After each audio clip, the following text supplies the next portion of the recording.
આ દેદાલડુવાળી શાળા છે. જો નિશાળ અંદર પાણી ભરાઈ ગયું છે. જો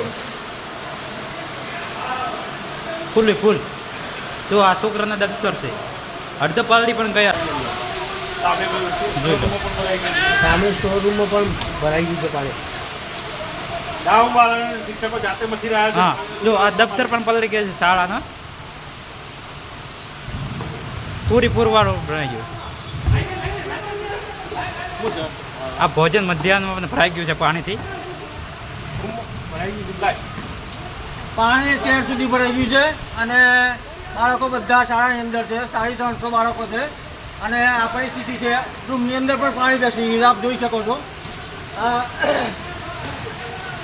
આ પરિસ્થિતિ છે અત્યારે. આનું તાત્કાલિક નિરાકરણ લાવવા વિનંતી. બધા 350 બાળકો અત્યારે એક ચીકિયાળો કરી રહ્યા છે.